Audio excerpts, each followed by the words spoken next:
नेपाली समाजको मध्यम वर्ग बाहिरी रूपमा निकै हर्ताकर्ता जस्तो देखिन्छ। सहरका रङ्गीन मल बजारहरूमा वा खर्चालु रेस्टुरेन्टहरूमा यस वर्गका मानिसको रवाफिलो खाइपाई अनि चहल पहल हेर्न लायक हुन्छ। हवाईजहाजमा बसेपछि उड्न लागे है भन्नु, विदेशमा रहँदा प्रत्येक हप्ता समुद्री तटमा खिचेको हाफ प्यान्टवाला फोटो प्रदर्शन गर्नु, फर्कदा जहाज अवतरण भएर ट्याक्सी चढेपछि मोबाइल खोलेर बल्ल ल्यान्ड भयो भनी हतार हतार आफन्तलाई सन्देश बाँड्नु र गाउँघरमा रहँदा काजी साहेब जस्तै छाटकाट देखाउनु, यिनको यस्तो रवाफिलो गतिविधि देख्दा लाग्छ कि यस वर्गका मानिसहरू सुख र प्रेममय जीवनमा हुइकिरहेका छन्। तर यस वर्गको समग्र जीवनका भित्री पानाहरू पल्टाउने हो भने उनीहरू निकै पीडादायी, हृदय विदारक सामाजिक विघटनको प्रक्रियाबाट गुज्रिरहेका छन्। कहिले प्रकट नभएका नवीन कथाहरू यस वर्गको जीवनमा आज जन्मिरहेका छन्। केही नमुना कथा यस्ता छन्। कथा 1। कर्नेल कार्कीका 3 छोरा बुहारीका 7 सन्तान आज कोही पनि नेपालमा छैनन्। कोही अमेरिका त कोही क्यानाडा बस्छन्। 3वटा घर छ अनि घर पुस्ने र बुढाबुढी स्याहार्ने कामदारहरूको उदास चलपल त छ, तर एउटै परिवारमा पनि बुढाबुढीले खेलाउने बच्चाहरूको न्यानो भने छैन। 91 वर्षमा कर्नेलको मृत्यु हुँदा 3 छोरा बुहारीहरू मोबाइलको भिडियो कलबाट मृतक कर्नेलको अनुहार विदेश बस्ने सन्तानहरूलाई देखाउँदै थिए।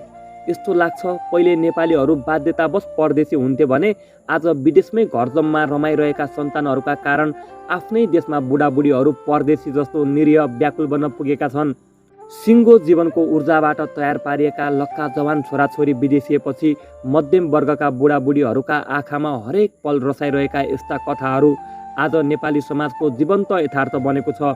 यो कुनै अपवाद होइन, बरु मध्यमवर्गीय हरेक जसो घरको एउटा तितो विडम्बनाका रूपमा उपस्थित यथार्थ हो। कथा 2। काङ्ग्रेसबाट प्रदेश सांसद भएका खातापिता परिवारका राजनीतिज्ञ लामिछानेकी एकमात्र छोरीलाई अमेरिकी डिबी पर्यो। नपुग्दो केही थिएन, घरखेत थियो, त्यसमाथि राजनीतिमा प्रगति लटरम्मै। सांसद लामिछानेले छोरीलाई डिबी परेपछि ससानो भोज नै आयोजना गरे। छिमेकीहरू पनि जिब्रो काट्दै भन्न थाले, यता बाबु सांसद जित्ने, उता छोरीलाई डिबी पर्ने, भाग्यमै लेखे जस्तो। लामिछाने मात्र होइन, उनको परिवारलाई चिन्ने सबै जसोले छोरीलाई डिबी परेपछि लामिछाने परिवारको श्रीवृद्धि भएका रूपमा बुझे। नेपाली जनताको प्रगति गर्छु भन्दै मत मागेर सांसद चुनिएको मान्छे आफ्नी छोरीलाई अमेरिका पठाउन आतुर हुँदा न उनलाई मतदाताप्रति अनैतिक बने कि भन्ने लाग्छ, न त जनताले नै कुनै प्रश्न उठाउँछन्। देश र समाजको जिम्मा लिन्छु भन्नेहरू मध्येको ठुलो जमातमा यो मनोदशा प्लेग रोग जसरी फैलिरहेको छ। राजनीति र प्रशासनमा हर्ताकर्ता मध्यम वर्गको यो मनोदशा साधारण परिघटना होइन, बरु डरलाग्दो विषय बन्दै गएको छ। कथा 3। जीवनभरि राष्ट्रिय स्वाधीनता र कम्युनिस्ट सिद्धान्तका निम्ति लड्दै र जेलनेल भोग्दै आएका वामपन्थी नेता तथा लेखक कायस्थका छोराछोरी दुवैले डाक्टर पढे, जो अहिले अस्ट्रेलिया बस्छन्। कायस्थका किताबहरू पढेर देश र जनताका निम्ति लड्ने हजारौं योद्धा जन्मिए, अहिले पनि लडिरहेका छन्, तर नेता एवं लेखकका सन्तान भने नेपाल बसेनन्। कायस्थ दम्पति कहिलेकाहीँ छोराछोरीलाई भेट्न यसो एकाध महिना अस्ट्रेलिया टलिएर आउँछन् अनि देश आइपुग्ने बित्तिकै आफ्ना मित्रहरूसँग भन्छन् आफूलाई यहीँ प्यारो लाग्ने। बच्चाहरूले भनेर गयो, तर पुगेको दिनदेखि बस्नै मन नलाग्ने। वामपन्थी नेता तथा लेखकका रूपमा रहेका कायस्थ जस्ता मध्यम वर्गको यो तमासा उदेक लाग्दो छ। उनीहरूको मूल प्रशिक्षणमा के खोट हुन पुग्यो जसका कारण तिनका छोराछोरी विदेशिए? यस विषयमा कतै पनि एक शब्द उनीहरूबाट झर्दैन।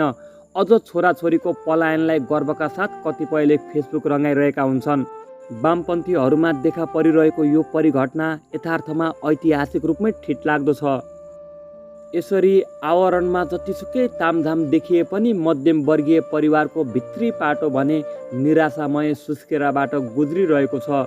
यो सामान्य विषय त हुँदै होइन, तर पनि यस्तो गम्भीर विषयमाथि बहस भने निकै कम चलिरहेको हुन्छ। धेरै जसोले त नेपालमा आफ्नो प्रगति नदेखेर विदेशिएको हो भन्ने अर्थमा मात्र बुझ्ने गरेका छन्। मध्यम वर्गका युवाहरूको विदेश पलायन छाक टार्न खाडी जाने श्रमिकको सन्दर्भभन्दा बिल्कुल भिन्न हो भन्ने यथार्थ त प्रष्टै छ। त्यसैले यस विषयमा व्यापक छलफल र सामाजिक चेतना निर्माणको अभियान जरुरी भइसकेको छ।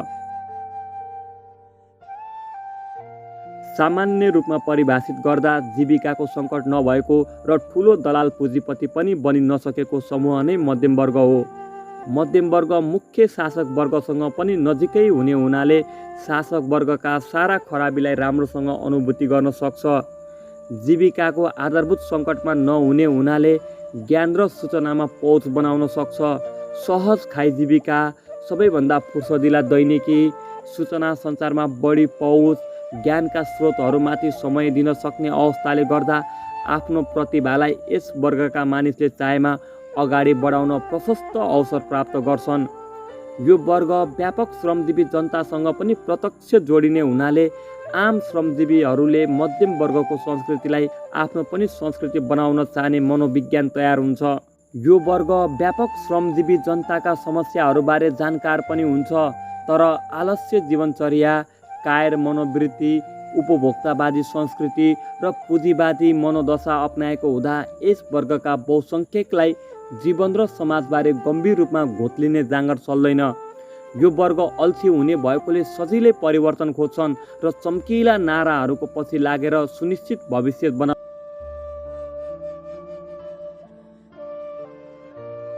यसलाई पूर्वमा उठिरहेको पहिचानको आन्दोलन के हो भन्ने कुरा थाहा छैन। यस विषयमा ध्यान दिन यसलाई जाँगर पनि चल्दैन। नागरिकताको निम्ति जुन सङ्घर्ष चल्यो त्यो ठिक थियो कि गलत भन्नेमा योसँग भावना त छ, तर विचार भने छैन।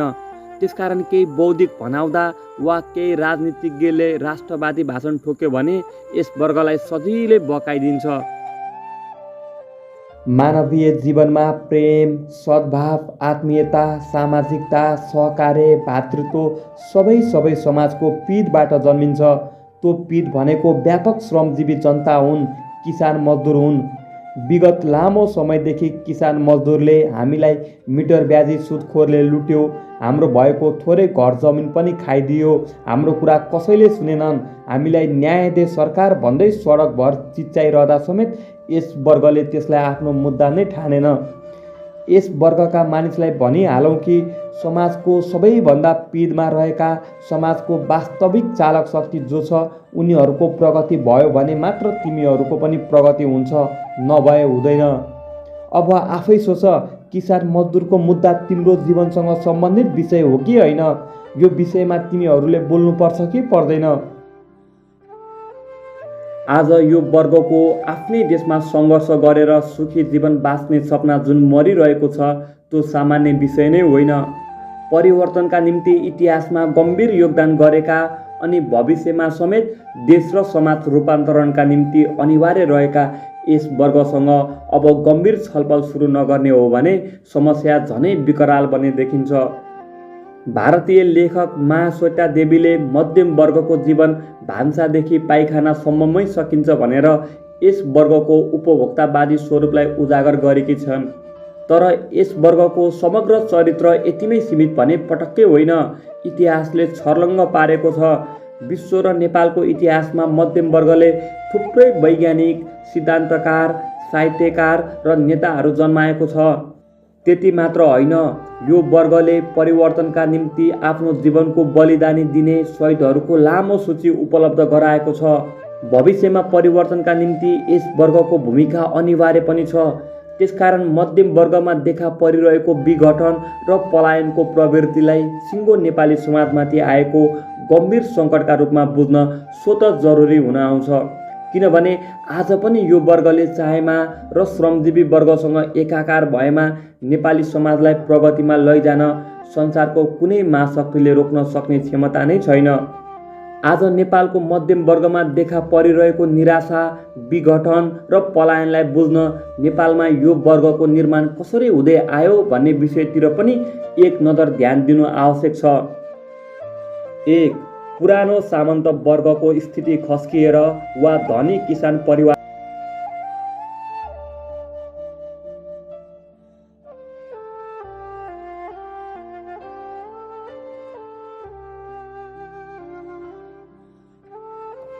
2.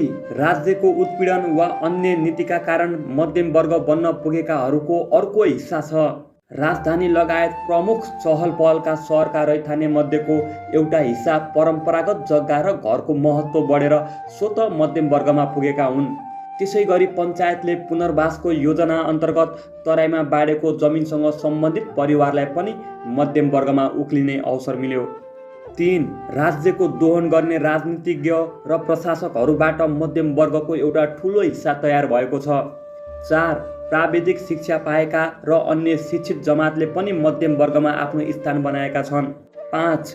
बेलायत र भारत, मुख्यतः बेलायती सेनामा जाने लाउरे संस्कृतिबाट पनि मध्यम वर्गको एउटा सानो हिस्सा बन्न पुगेको छ। त्यही लाउरे परम्पराबाट प्रवर्धन हुन पुगेको गहना व्यवसायसँग सम्बन्धित केही सुनारले पनि मध्यम वर्गमा आफ्नो स्थान बनाउन पुगेका हुन्। 6. विगत 30 वर्षमा एनजिओ संस्कृतिले मध्यम वर्गको बिल्कुल नयाँ जमात निर्माणमा ठुलो भूमिका खेलेको सजिलै देखिन्छ। 7. समाजमा चलिरहने नियमित आर्थिक सामाजिक प्रक्रियाबाट एक तबका मध्यम वर्ग जन्मिन्छ भन्ने कुरा त स्वत बुझिएकै कुरा हो। निश्चित रूपमा यी 7 प्रक्रिया बाहेक मध्यम वर्ग निर्माणका अन्य सन्दर्भहरू पनि छन्, तर नेपालमा मध्यम वर्ग निर्माणका मुख्य सन्दर्भहरू भने यिनै हुन्। मध्यम वर्गका यी सन्दर्भहरूमध्ये पनि सबैभन्दा मध्यम वर्गीय हर्ताकर्ता कुन जमात छ त्यतातिर पनि एकपटक ध्यान दिनै पर्छ। वास्तवमा सबैभन्दा हर्ताकर्ता मध्यम वर्ग भनेको राज्यको दोहन गर्ने एनजिओ आइएनजिओ कर्मीहरू र लाउरे संस्कृतिबाट बनेको मध्यम वर्गीय हिस्सा नै हो। विभिन्न समाजको इतिहास अध्ययन गर्दा परम्परागत धनी किसान, शिक्षित जमात र व्यापारबाट जन्मिएको मध्यम वर्ग नै सबैभन्दा बढी जिम्मेवार र सृजनशील भएको पाइन्छ। तर नेपालमा त राज्यको दोहन गर्ने भ्रष्ट, अनैतिक, विदेशी बुद्धि र पैसामै जीवन बिसाउने एनजिओ आइएनजिओ कर्मीहरू अनि विदेशी सेनामा जवानी र सृजनशीलता सकेर फर्केका शिथिल लाउरेहरूबाट बनेको मध्यम वर्गको हिस्सा पो चल्ता पुर्ता हुन पुगेको छ। यो हिस्साले मूलत पलायनवादी र अवसरवादी संस्कृति नै व्याप्त बनाउनु अनिवार्य थियो, जुन आज मध्यम वर्गीय परिवारमा देखा परिरहेको छ। देशको राजनीतिक अवस्था र पर्याप्त प्रगतिका सम्भावनाको अभाव जस्ता सन्दर्भहरूले पनि मध्यम वर्गीय युवालाई विदेश पलायनका निम्ति प्रेरित गरेका छन्। तर त्योभन्दा बढी भूमिका मध्यम वर्गको हर्ताकर्ता हिस्साले विकास गरेको पलायनवादी र अवसरवादी संस्कृतिले खेल्न पुगेको छ। त्यसकारण नेपालमा अवसर नपाएर विदेशिएको भन्ने तर्क जुन गरिन्छ, मध्यम वर्गको हकमा त्यो आंशिक सत्य मात्र हो, मूल कारण होइन। यतातिर पनि गम्भीर ध्यान जानु आवश्यक छ। यो पलायनवादी र अवसरवादी संस्कृति मध्यम वर्गमा मात्र होइन, आज आम समाजको चरित्र बन्ने दिशातिर अघि बढेको देखिन्छ। मध्यम वर्गको हर्ताकर्ता हिस्साले फैलाएको संस्कृतिको प्रभावले आम समाजलाई लपक्कै लपेटेको छ। त्यसका निम्ति लामो समयदेखि राज्यले लादेको गुलाम चेतना र विकृत शिक्षाले भावभूमिको काम गरेको छ। त्यस्तो भावभूमि हुँदैनथ्यो भने यो संस्कृतिको प्रभाव यति तीव्र हुन सम्भव नै थिएन। राणाहरूले सुरु गरेको बेलायतको गुलामीको यात्राले समग्र विदेशप्रति नै नमस्तक हुने गुलाम मनोविज्ञान आम समाजमा फैलिँदै आयो। त्यसै गरी साम्राज्यवादले लादेको शिक्षा नीतिले आम मानिसमा हामी विदेशी भन्दा नालायक रहेछौँ भन्ने गरी प्रशिक्षित गर्यो। यसै पनि जात व्यवस्थाले मानिसलाई अब्बल र कमसल भनी खाडल पारेको समाजमा त्यो शिक्षा नीतिले झन् शिक्षित र अशिक्षितको थप खाडल गराइदियो। गाउँमा स्कुल पुग्नुको अर्थ थियो केही मानिसलाई पास गराएर अब्बल दर्जा दिनु र बहुसङ्ख्यकलाई पढ्न नपाएका वा फेल भएका कमसलमा दर्ज गराउनु। हामी कहाँ विदेशबाट आयातित विज्ञान र स्वास्थ्य शिक्षा हामीलाई मूर्ख साबित गर्न प्रवेश गरे। हामीलाई त विज्ञान र स्वास्थ्य शिक्षाले भन्नु पर्थ्यो तिमीसँग थुप्रै विज्ञान छ, स्वास्थ्यको ज्ञान छ, अब यो नयाँ ज्ञान पनि मिल्ने हदसम्म ल्याऊ। तर त्यस्तो भएन। विज्ञान लगायत समग्र शिक्षाले भने तिमीसँग केही पनि काम लाग्ने ज्ञान छैन, तिमी खान जान्दैनौ, तिमी खेती गर्न जान्दैनौ, तिमी हात धुन पनि जान्दैनौ, मूर्ख पिछडिएका हौ, अब हात धुन पनि सिक। यसरी नालायक हौ भन्दै हुर्कायो शिक्षाले र लायक जति सबै विदेशीसँग छ भन्दै झुट खोच्यो।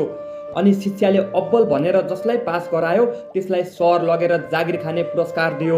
जो फेल भए, जो पढ्न पाएनन्, त्यो विशाल हिस्साको गाउँ बस्नुपर्ने अवस्थालाई नालायक ठान्ने संस्कृति विकसित भयो।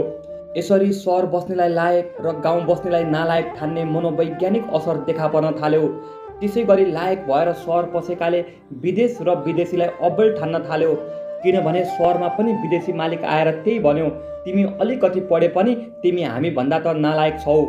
यसरी यो उपनिवेशवादी शिक्षाले मौलिक स्थानीयताको मुटुमै प्रहार गर्यो, विशाल पलायनवादी गुलाम संस्कृतिको भावभूमि तयार पार्यो। त्यसैले आज नेपाली समाजको मध्यम वर्गमा झाँगिएको र अन्य सबैलाई प्रभावित गरिरहेको पलायनवादी र अवसरवादी संस्कृतिको जग समग्र उपनिवेशवादी शिक्षा र राज्यले लिएका तमाम गुलाम नीतिमा खोज्नै पर्छ।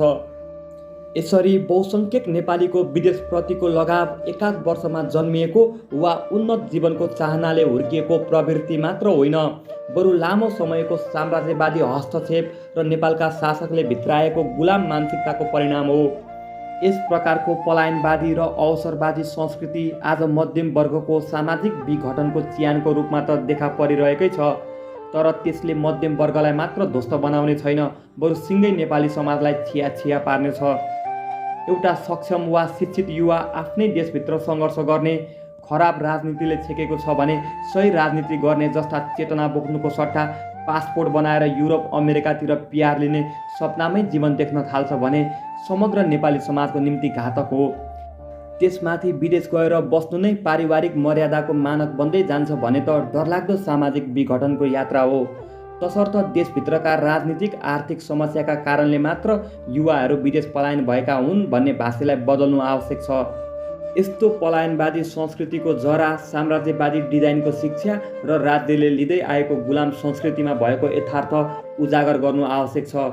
यो संस्कृति त्यतिकै हराउन अब सम्भव नै छैन। योसँग लड्न व्यवस्थित भएर सही वैचारिकीसहित व्यापक युवाबीच अभियान चलाउनु आवश्यक छ। यस अभियानलाई साम्राज्यवाद विरोधी चेतनासँग जोड्नु आवश्यक छ। देशको क्रान्तिकारी परिवर्तनको आन्दोलनसँग जोड्नु आवश्यक छ। जबसम्म मानवदेशी साम्राज्यवाद र त्यसको घातक वैचारिकी